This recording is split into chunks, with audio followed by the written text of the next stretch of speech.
Hey bro, I'm not racist, but why would you start with that? It sounds like you're about to say something really racist. Nah man, I wouldn't say it's really racist. Okay, so it's just racist. I mean, I'm gonna say this carefully. How about you don't say it at all? But Tyler the Creator's lips are massive, like huge. Like you can land a Boeing 747 on those things. Prepare for landing. Massive, I mean huge. But I'm not racist. I'm just saying. Hey guys, welcome back to another Just Enough for Why. Today, we're gonna talk about why Nick Cannon is a racist. Stay to the end and I'll show you what it would be like if Nick Cannon's podcast, Cannon's Classroom, was a real life classroom. Now, with that new fallout for Nick Cannon, the actor, rapper, and television host fired by Viacom overnight following racial and anti-Semitic comments he made on his podcast. Eva Pilgrim has those details for us. Good morning, Eva. For anyone who listened to the podcast, Nick Cannon said some pretty racist stuff. Good morning, Robin. Cannon has been on social media tweeting both messages of support and attack. The network saying they fired Cannon after he promoted hateful speech on his podcast on YouTube. If you want to see the part of the podcast that I'm going to talk about today, see the links in the description below. Overnight backlash for Nick Cannon after these controversial comments on his podcast, Cannon's Class. We are the Semitic people. When we are the same people that who they want to be, that's our birthright. ViacomCBS announcing they are cutting ties with the comedian. Quite honestly, it's some of the most racist I've heard someone be while not joking around. People that don't have it are a little, and I'm gonna say this carefully. And before he jumps in, he realizes he has to be careful with what he's about to say because it's some pretty interesting stuff. It's essentially the equivalent of saying, hey bro, I'm not racist, but are a little less. In the June 30th episode of his podcast, Cannon speaking to former Public Enemy member Professor Griff. The only way that they can act is evil.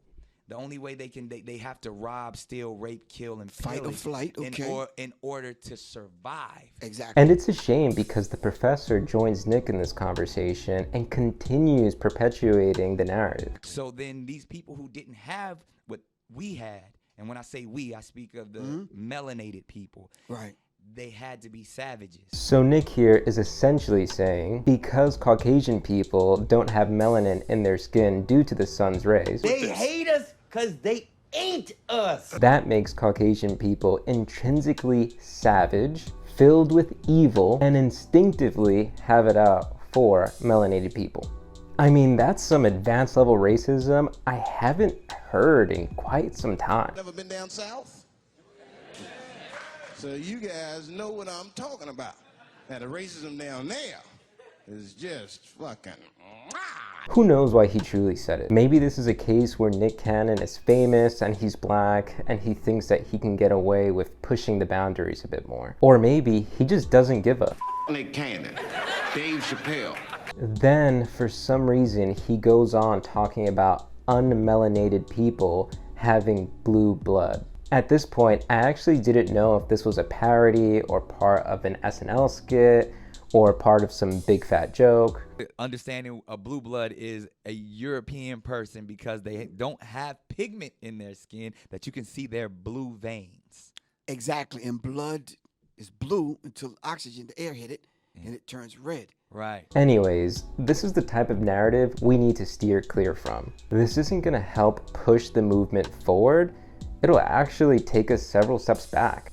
And I'm not sure what pseudoscience, pseudo-history he's reading. Regardless, the matter is, if he believes everything he said, saying people of a specific race behave like savages and are filled with evil based on the color of their skin, I think that fits the definition of racist. And if he truly believes Caucasian people have blue blood in their bodies, is he really the type of person you want to take lessons from? The blue blood. The blue bloods. But wouldn't it be fun to imagine if he was talking to a class of students?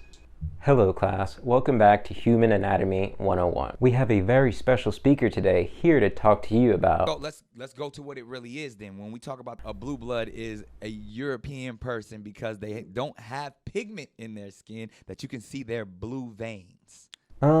Excuse me, Professor Cannon, are you saying that Caucasian people have blue blood? Right. With open arms. Can you explain why their blood is blue? When they didn't have the power of the sun, that the sun then started to deteriorate them. What long-term effects does that have on a group of people, besides, of course, the blue blood? They had to be savages. They had to be barbaric. They're acting as animals. Right. So they're the ones that are actually closer to animals. They're the ones that are actually the true savage.